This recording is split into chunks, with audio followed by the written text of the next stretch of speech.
Hello, hello. Welcome to the 23rd episode of BINJ Live. I am your co-host, Jason Pramas, Executive Director of the Boston Institute for Nonprofit Journalism. And over here, because he's not to my actual left, who are you? Tonight I am Chris Faraone. Welcome to the 23rd episode of BINJ Live. Oh, shoot. Someone's got the video on. I think it was me. You? Can you hear me okay? Yeah, I mean, this is it's hot. Everybody's watching it. You can hear me okay? Yeah, it's awesome. Yeah, we're trying some new stuff, folks. We want to sound better. I'm, of course, Chris Faraone, editorial director of the BINJ. And here we get some stuff to talk about. Jason and I will kick it every now and then. And, we're getting... 23. It's quite a feat. I think, 80% of restaurants go out of business in the first 10 years and 100% of podcasts fail in the first 5 episodes or something like that. My statistics are a little off.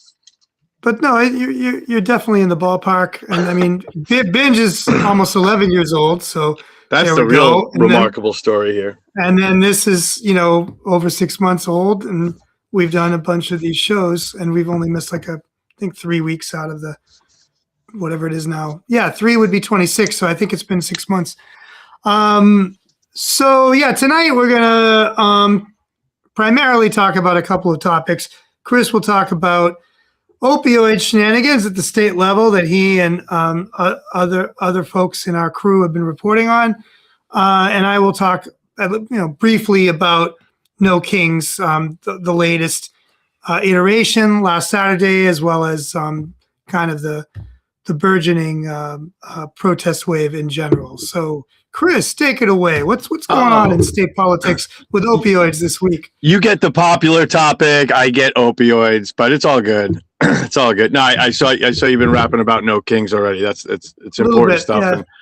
And I'm sure that you have already been told that your decades of experience don't mean shit. Shut up, man. Shut up, buddy. No, I was told that I couldn't be trusted. Oh, this is worth it. This is actually worth it. See, I'm like you now that I'm doing shorts. I'm starting to get the spicy comments. This is, they're completely idiotic comments, but those are the good ones. Trying to be, they are. Well, I wouldn't say good, but so this cat said, I assume it's a cat. It's acting like a cat. Oh gosh, it's right here. Any man with long hair like a girl doesn't rate listening to because he's not sure of his own identity. And I mean, there are just so many fine responses to that, but we usually don't get in the gutter, with the likes of you out there, ma'am, whatever your problems are, you're really, I understand you're just tooling for cock or whatever it is. I am spoken for. I just want you to know that. Chris. No, opioids. I love it. Yeah, I mean, really, the guy, and then he went back to 1952. Some kind of time machine was involved. Clearly, outrageous. So this is like Kid Rock and all these right wing dirtbags that have taken the long hair look and kind of wrecked it, as far as I'm concerned. But I don't know. What do I know? Yeah. Different set of standards, and Kid Rock gets the long hair pass. There's about 5 of them on the right. He's got one of them. I'm not sure who the other 4 belong to. So, opioid settlement. So, of course, BINJ been covering opioid settlement remediation funds for a couple of years now, frankly, which is crazy. It doesn't even feel like that long. For those who are not familiar, this may ring a bell. Companies like Purdue Pharma, but not just Purdue Pharma, also distributors of pharmaceuticals and CVS and consultants like McKinsey paid and are paying millions upon hundreds of millions upon ultimately $1 billion in remediation funds, as they're called, to Massachusetts, along with other states, but Massachusetts will get about $1 billion by 2038, and that money is meant to go toward helping the problem. I hate the word fixing, but remediating it. It's that's a very technical term, but it actually works quite well. And what we over the years I have covered various stages and elements of the opioid epidemic in Massachusetts. That goes from the OxyContin problem in the 2000s through fentanyl and all sorts of ancillary and related issues and problems and homelessness and unhoused populations, and we could go on and on. But what we really decided to focus on, and I got to give a big shout out to John Gerhardson, who has been on this show and who we'll definitely be having back, who spearheaded this initiative for us to look deeper at the data. Now, what is the data? The data is of how the money is spent, so expenditures, and this is already millions of dollars that's coming through Massachusetts. Between 2023 and 2025, more than 113 million was dispersed just to cities and towns, okay? And that's about 40% of the money. So 60% of the big pie, the big pot, goes to through the state. And there's all sorts of programs, very discretionary programming. And I'm not here to judge what's good, what's bad. We'll get to that in later reporting. But this other, this 40% of funding, millions of dollars, that's what we've really taken the closest look at. How are cities and towns spending it? More importantly, why are they not spending it? All right. So according to records that we obtained, that now the state, even though they were reluctant to give us that information, now they are, now they've also shared it on their own terms. But what we first revealed was that through last June, municipalities had only spent 17%, 17%, crazy of the fund. So, and it's really, I know some of this is going to come off as maybe nasty or dismissive. So I hate these kind of preambles, but I'm going to say it because, listen, we're journalists. I know some journalists like to act like they're saving the world and on the front lines every day. We're kind of the second line. Even when we're there, when it comes to a topic like this, I'm not the one. I'm not the one on the front lines of this crisis every day. I certainly not on Melnia Cass, but not, with that said, I've lost people. My child is named after a best friend who overdosed. But unlike a lot of people who have feelings about this field and this issue, I don't feel like that I have ownership any more than other people. But I definitely don't want to be dismissive of the hard work that's being done. With that said, I believe that the reporting we've done on this issue, showing how much money is not being spent, is the opposite. It's kind of like when people yell at you, like, you're against the war and you're against the troops. How does that make any sense? For me, I'm trying to say the money should be spent anyway. So what are we seeing? So we have two great new articles out this week. First, I'll start with Adam Nunez, a great young reporter who's done some great work for us, also works in harm reduction, and also came on this show and talked to us about the kind of work he does and really understands this issue. Furthermore, understands Salem. Everybody knows the witch city. Doesn't matter where you are in the world. People are familiar with Salem. And Salem's an interesting place. It's got, and Jason, you're from up close to Salem. You could probably, in part, yep. Yeah, but I mean, how would you describe it? I mean, it's pretty, it's beautiful. It's middle class. It's got its upper class. It's got its issues. It's got a lot going on. It's right. It's kind of a, like, it's like a small version of a larger city. It's got slums. It's got, richer areas. It's obviously got all kinds of folks, and it's got a college where you once taught, so like Salem State University, they style themselves now for the last 15 or 20 years. I always think of it as Salem State College. It's what I grew up with. I even used the library when I was in high school and stuff like that for a King Arthur paper of all things. But it's given all the travails of many Massachusetts, cities and towns, it's doing okay, and it's a pleasant place to live. It has stuff to do. Yeah, and people are involved, and so again, not like bullying, but we didn't just write this out of nowhere. Adam is familiar with Salem, knows not just Salem, but the impacted community and stakeholders there, and I think really gave it a fair shot. We certainly have the voices of the people from the town who are defending not spending, and when it comes to this spending, I am awfully frustrated today, and I'll explain why. But generally speaking, when we do this reporting, we're not like lambasting them. I understand that, planning has to be done. You don't just make rash decisions. That's where the real bad reporting comes, right? Where what they spent on this. But at this juncture, the reason I am a little aggravated today is because in addition to editing this piece and getting it up, and another one that I'm going to talk about by John Gerhardson, I also attended virtually today's meeting of the state's office, the ORRF, basically the remediation fund. It's a group, a committee of, I think it's about 20 people, stakeholders from around the state, from different municipalities and regional groups that are fighting this problem and using this money and not using this money. I sat in on the meeting, and I gotta say, I don't hear I hear from some people some significant urgency, but from a lot of the peer, I am not hearing. And again, I don't mean to knock these people. I know they're doing hard work. I know they're underfunded, but we're talking about millions unspent. So the whole thing is mind-boggling. But Salem, back to Salem, Adam's story, I think it's a great lens because, Jason, what do we see? We see the same crap we see all the time, right? So where's money gone?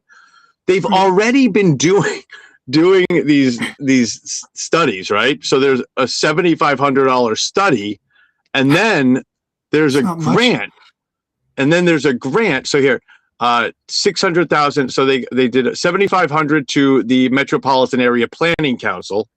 So the local planning board, right, for a study on how to best utilize the opioid settlement funds, got $7,500. I don't get that shit. And other municipalities, by the way, people in other places. Like a one-page study, or what? Well, don't worry, we'll get to that. People. I mean, that is absolutely sickening. And then the city after that was given an additional $17,500 grant from this. It's called Rise Mosaic. It's the apparatus. It's the contractor, the state's contractor that distributes a lot of these funds. So that's in addition to the municipal money. They got another $17,500. Ready for this?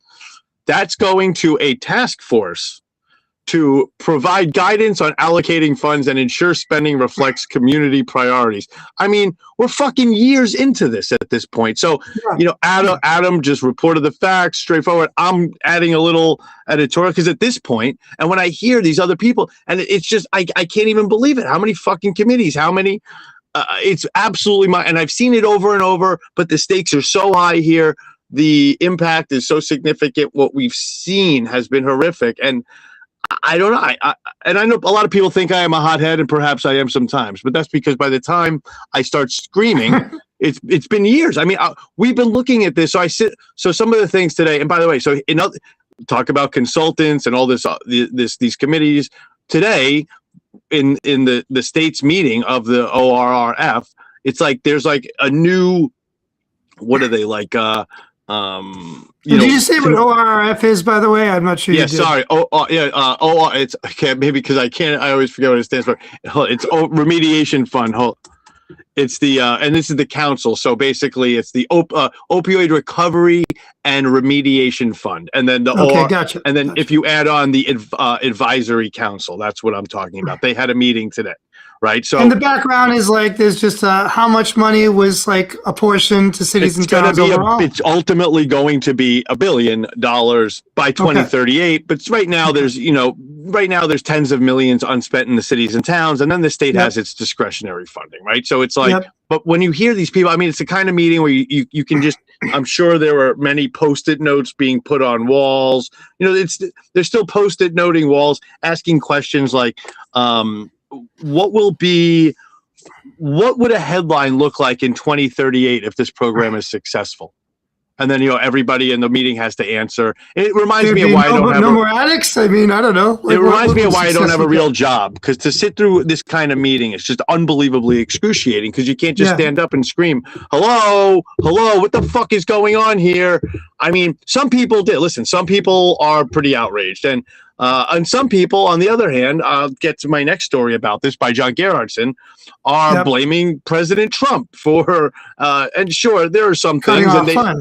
They are cutting off funds and for some harm reduction in particular. So I'm not to knock that, totally understandable. But again, the thing we are reporting on here is unused money.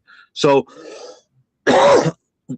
it's unbelievable to see how slowly these municipalities move. Now, there are some that are moving. That's the other thing. So that criticism of our work that, hey, we're just doing, just being safe about it. Okay, well, how about these other places that move forward and are, and our next leg of this reporting is going to be looking at how effective this money that has been spent is. Okay. With that said, nobody's making it easy. Our other report by Jen Gerhardtson today is about how the city of Northampton, town of Northampton, city of Northampton, kept us out. They kept us out of a meeting about this. It was supposed to be a public meeting co-hosted by the Department of Public Health and that city's health department, and they shut us out. Luckily, they left the transcript running on their Zoom, so we were able to report on this story anyway. So check that out. By the way, you were correct. There you go. So yeah, check out, if you go to BINJ, check out the story. And I got to say, we steer clear. We don't do a lot of headlines like this because I like to see us as, a real, a base of reporting for a lot of other reporters. We don't make this about us. We make this about the reporting. And often if we make it about us, it's in an editorial or in a video. But with this story, it is about us because we're the ones who have been reporting this. Sadly, not many others have been on the case. And what happens is we've been shut out. They've been kept data from us. And then and our headline is officials tried to meet in private about opioid settlement spending. We got a transcript anyway. And it goes without saying that some people are not going to be happy about this story.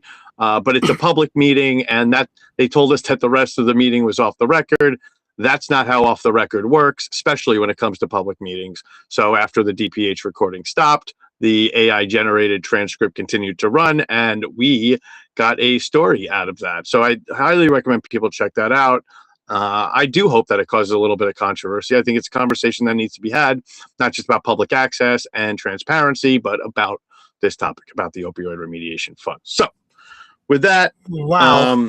Yeah, it's a big, but two new articles at BINJ. People have their reading cut out for them. I will be working the rest of this week, getting these stories out beyond our initial audience. But of course, it always starts with the BINJ readers. Yes, indeed. Yeah, dude. So that's what's up with that. I mean, I don't have any particular questions. Yeah, I mean, you've seen it though. I mean, it's one of these things where they just keep. Oh, and by the way, we had a newly elected city councilor in Salem say what somebody needed to say, but that's not always said, which is that studying something is often bullshit. We see this in public life all the time. Send it for study. The state house is, of course, famous for this, the legislature. But we've seen it, and it's just especially disappointing when it comes to a topic this serious.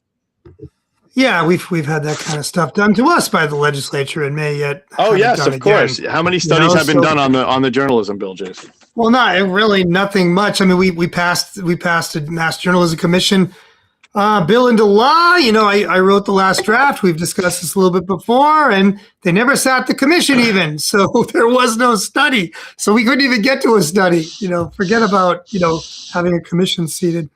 I put down in our lower third there, email us at info@binj.news.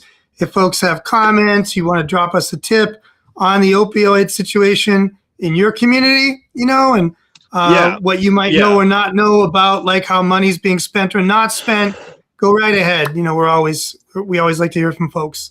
And we have a dashboard. We have a dashboard that you can access on any of the stories on our site.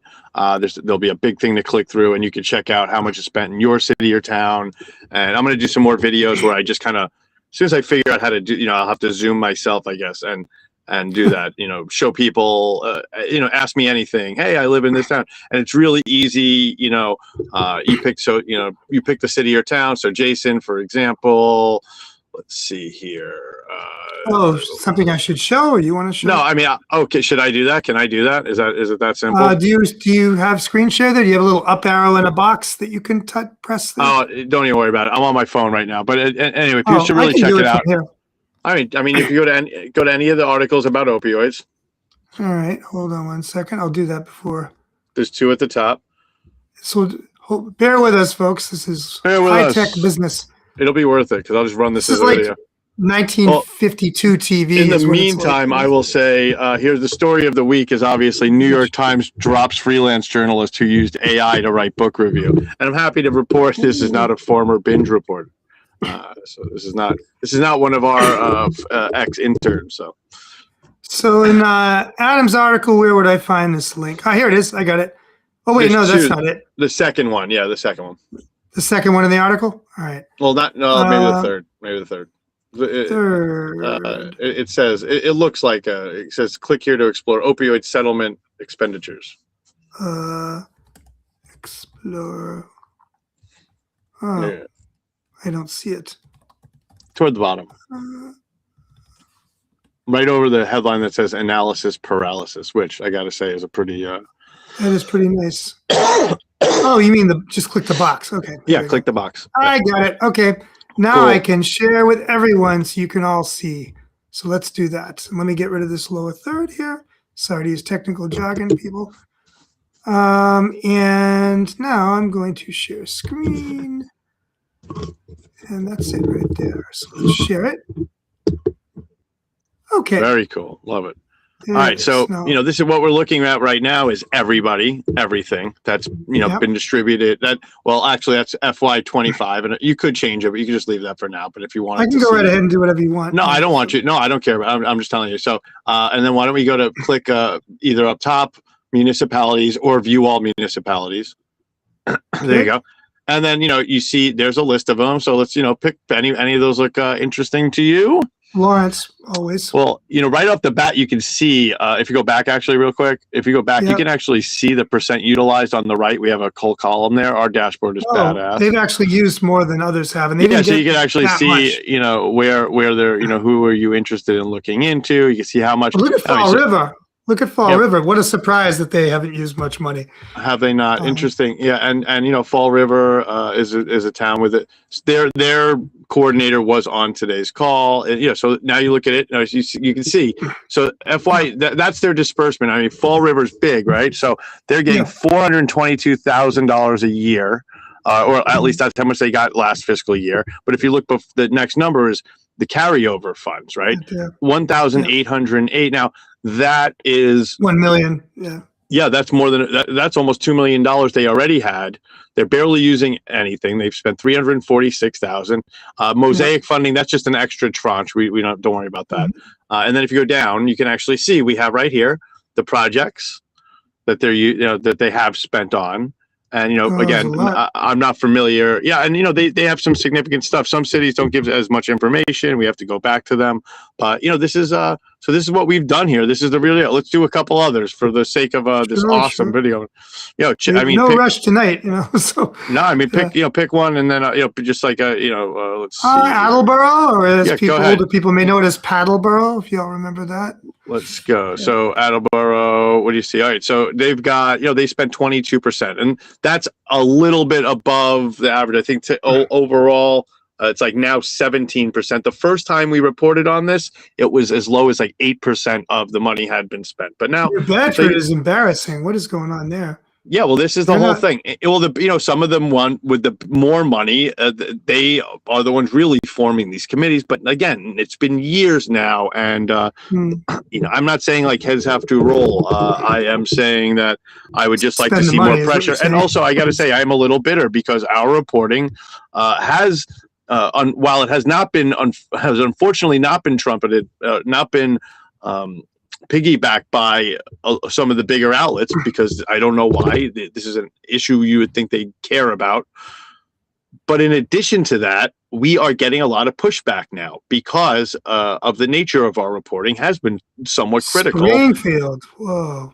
And people just, they don't want it. There's no pressure, and it's like, people are continue to die, and and they're forming committee on top of a committee, and forming literally, in some cases, committees to form committees. It's just absolutely insane. And here, look at Springfield. I mean, they get millions of dollars just sitting around. Yeah, I'm sure nobody in Springfield can use that. So, they're all, and by the way, the way they pat each other on the back, it's like they're all they're celebrating themselves for, figuring out spending in 2027. It's like,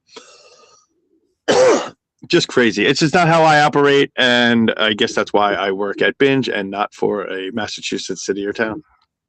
Well, this reminds me of nothing so much as the big funders in the nonprofit journalism space, Chris. Very kind of similar attitudes that we have observed among those worthies, and how they are often seen patting themselves on their backs. Rather too much.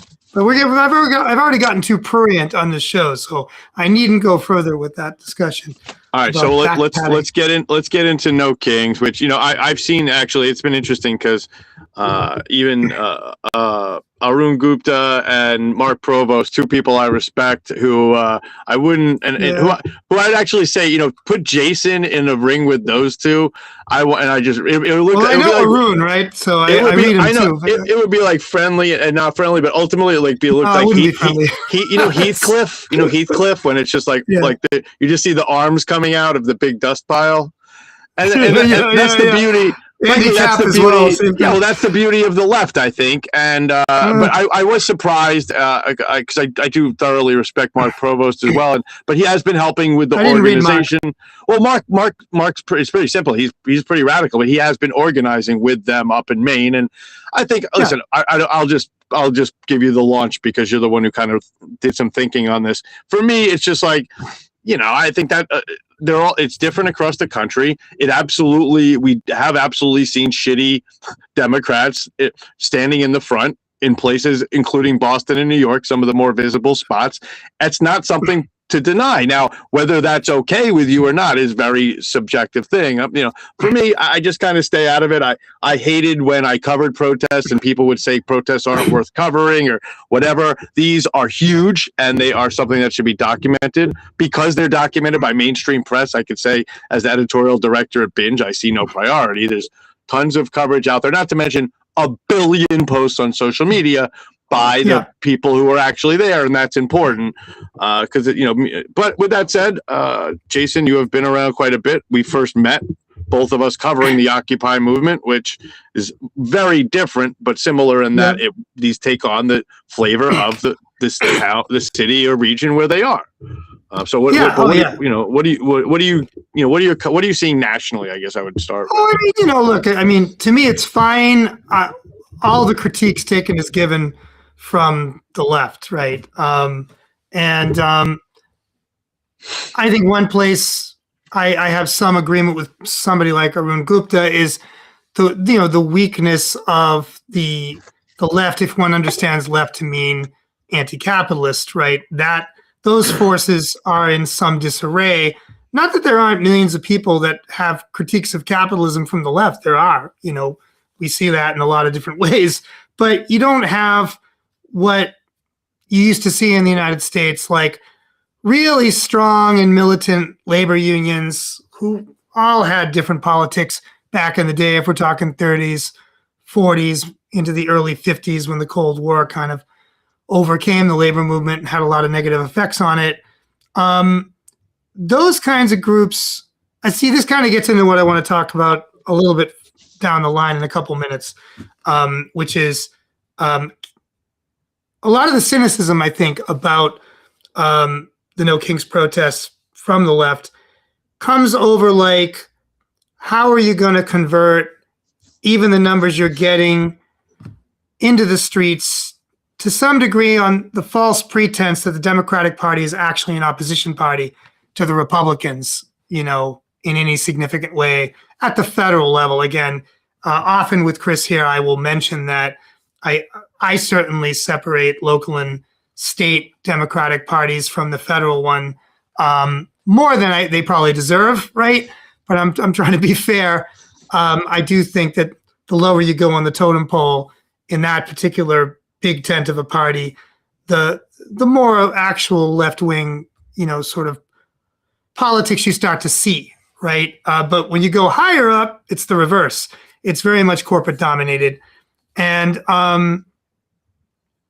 what I said in my recent piece, and I just did a short video like with that particular part of it kind of highlighted today, is that, there's good evidence that the kind of people, including the mysterious Reddit poster that supposedly started this extremely well-funded, set of protests, right? Like very, very well-funded, right? It's not just coming from nowhere, right? This is one of the two major wings of the American ruling class isn't happy, in part at least, with the Trump administration. Okay, right? And there are the top level Democrats that really don't have much to complain about with the Trump administration and just kind of try to keep that on the down low, that they're basically the same thing. And then there are those that have significant differences of opinion and do want to rule again, right? And I think they tend to be the younger top level Democrats. And those are the folks you see in groups like Indivisible. That's very much in the vanguard of this particular protest wave and raising the big bucks. There are other significant groups, major groups in some cases, Public Citizen, ACLU, and others that are not that powerful, like in the Democratic Party. I would ask you, as somebody who has organized, some very big, large protests and demonstrations and movements. What is the money needed for? Because I think we get so lost, and not me, but I see a lot of people getting so aggravated, understandably, and lost in yelling that they are not funded by George Soros, that we forget that there has to be some by George Soros. That's the hilarious thing. All right, groups, but the individual protesters are not paid, and the whole bullshit that the right is always wheeling out. But what is money needed for? Because I think that's not always understood, that there has to be some kind of backbone, branding, whatever the hell it is. If you go to a big rally like Boston, right, and you see a big stage, and you see some major acts, and who are probably performing for free. Like, I don't know how big the Dropkick Murphys are anymore. They're big, dude. They're big. They're bigger than ever, right? They're pretty big, bro. Okay, around here certainly, and they're probably playing for free, so that's not necessarily a cost. There might be transportation costs. The stages, though, the staging is expensive, right? It's not millions of dollars expensive. Then you've got the media buys, right? You've got especially like a lot of money being spent these days in social media, right? Like, how do you go toe to toe with kind of the Trump forces, the MAGA forces, big money that they put into, Palantir and whatever else they need to like totally mess with the heads of millions of people at a time. You want to do that. You want to counter that in some respect. You've got to spend some money, right? Beyond that, I think they spend money on things, certainly the top groups like Indivisible, like that you and I, Chris and I would never spend this kind of money. Like if we had, instead of a $200,000 a year budget for BINJ, if we did get our $500,000 or $1 million budget, we're not going to be like getting super fancy offices. We're not going to be like getting fancy cars or whatever, like going out to fancy restaurants all the time, paying ourselves ridiculous salaries. But I think a lot of the top dogs and the Democrats that are involved with this absolutely do. The consultants they hire for polling, all these things cost millions of dollars, right? So that is where money's being spent, that more grassroots operations cannot afford, which is not to say that more grassroots operations might not manage to catch the zeitgeist, get those corporate algorithms at Facebook and TikTok and wherever, like zeroing in on them because they're generating so much excitement that they're getting clicks, and that's what those companies want more than anything over ideology. And some of the CEOs of those companies have moved right, at least nominally, under the Trump administration because it's convenient, because they want military contracts mostly. They want to drink more deeply from the money river that is government, like all corporations. Okay. So, I mean, that kind of answers your question. When you talk about, though, like the rallies in the Leominster, the Gardner, I understand, is getting quite frisky with its activism and stuff. There's some cities and towns around the state that are nowheresville politically and in terms of corporate money, but they're turning out folks. Mm-hmm. And if you go to those kinds of rallies, like other left critiques include, Chris, what is discussed from the podium at the big No Kings rallies? Is Palestine mentioned? Is like a big litmus test? Is Gaza in particular mentioned, right? And some of them, it's not, right? Some of the big stages, you don't always see those kind of hot button issues, right? Iran, exactly. Is the war? What about an anti-war position? What are we doing here? I mean, look, a lot of Democrats would have done the war anyway. That's what they don't even the Occupy movement, I remember Veterans for Peace always being there, but relegated to the back of that line. and such, and but they were older white guys a lot of times too, so there was some identity politics stuff, you know. Like, I just want to say too, for me, real quick though, for me, it's just that there's a very gut reaction, and I know it's become a meme and it's one sign, but the whole, if Harris was president, we could be at brunch right now, is frankly the metaphor. Complete bullshit. It's complete bullshit. It's not true at all.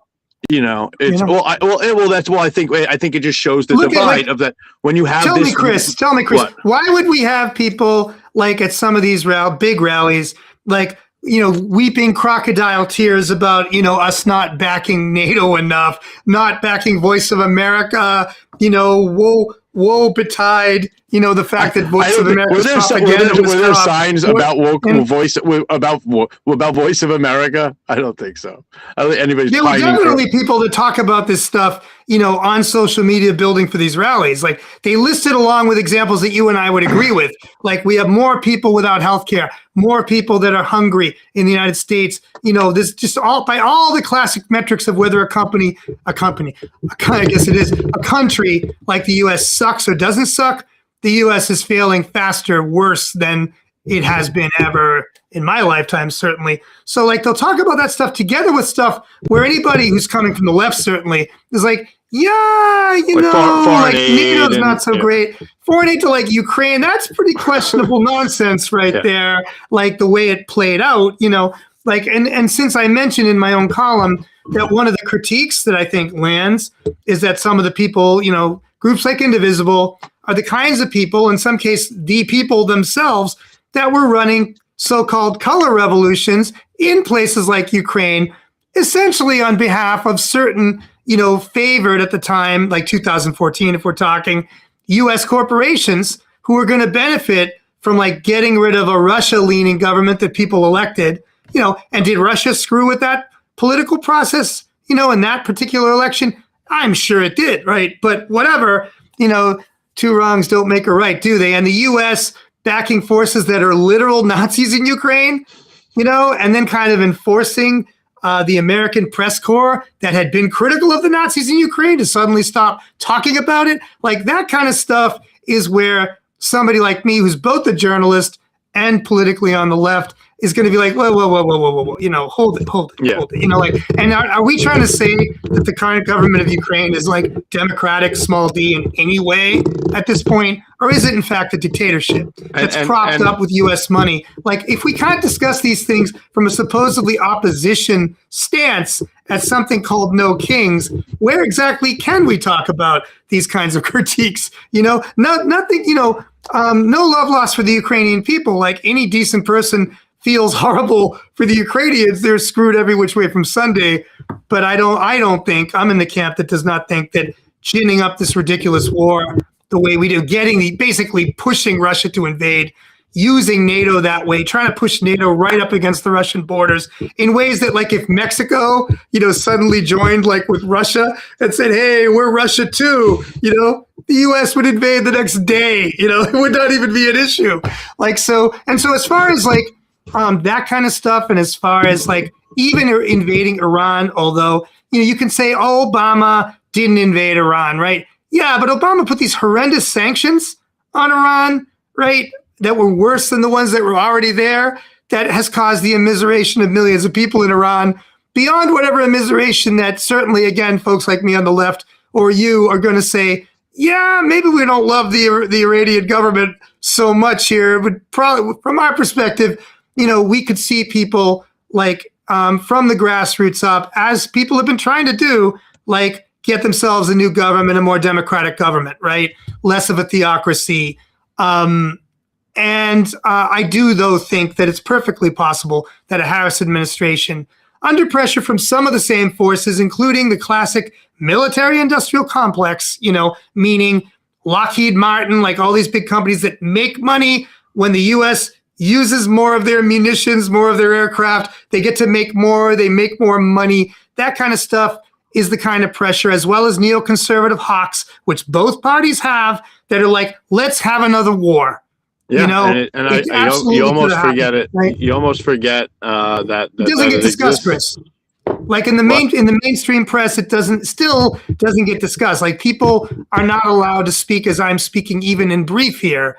Like there's more levels to more of these issues than get discussed in the big media or the big social media. And it's interesting. It's more of a silence campaign now. I mean, because when you look at it, this is certainly not a novel thought, because it's what anybody who's been around, and certainly I haven't been around that long. I'm only 46, but I've seen and certainly aware that during World War II, everybody in the country was mobilized. People were, if you weren't at war, you were sowing for a war, or sure. Selling bonds, right? Or Victory Gardens, whatever it was, and interning the Japanese, of course, everyone was doing that. That was great. In Vietnam, of course, I'm aware of how divisive it was. That it was, what 40% of the country was not entirely jingoistic, but it was still a frightening time.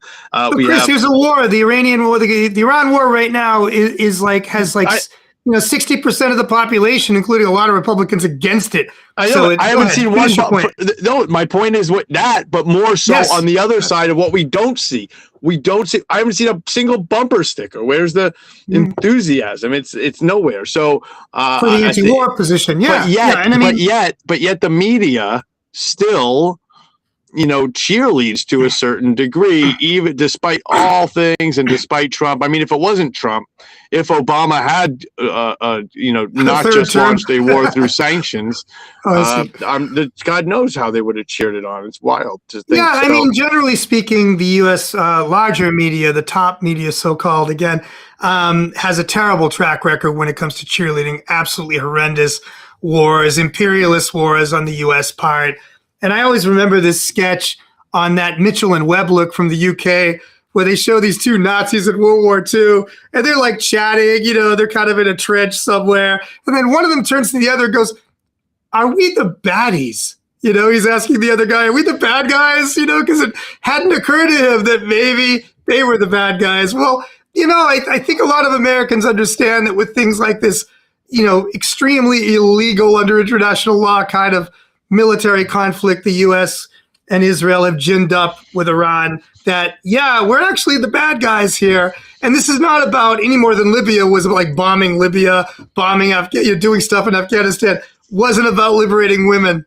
Women are not more liberated. They're less liberated in Afghanistan. All I can think they're certainly less liberated in Libya. And now in Iran, I don't think we're pointing in a good direction here by bombing the hell out of this society, right? And it's highly unlikely that any boots on the ground we may or may not put, the U.S. government may put on the ground now, is going to result in the U.S. taking that country and making it do whatever the Trump administration wants that particular day. It's probably looking like the U.S. will pull out at some point, declare victory, and leave this country in rubble. We've declared victory twice in the past week already. So there's been a lot of victory.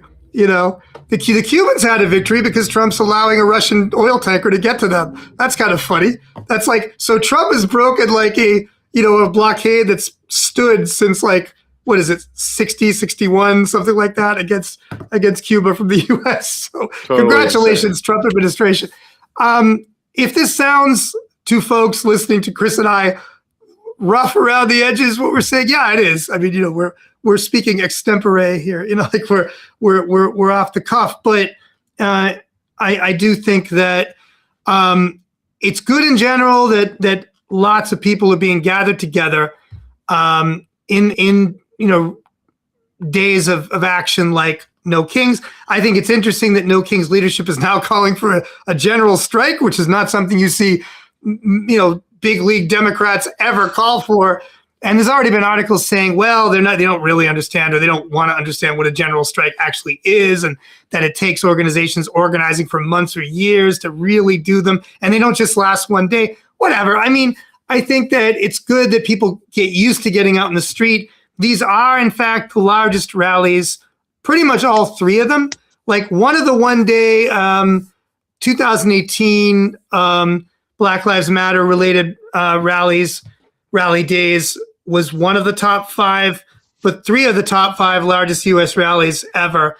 And of course, there's different crowd scientists and stuff that have somewhat different numbers, but the three No Kings rallies are 3 out of the 4 or 5 biggest ever rally days in the U.S. and history. That alone, right? that's nothing to sneeze at. So. That's great. And a lot of those platforms, people were talking the anti-war talk. People were talking about Gaza and Palestine, and the U.S.'s horrendous record in backing genocide.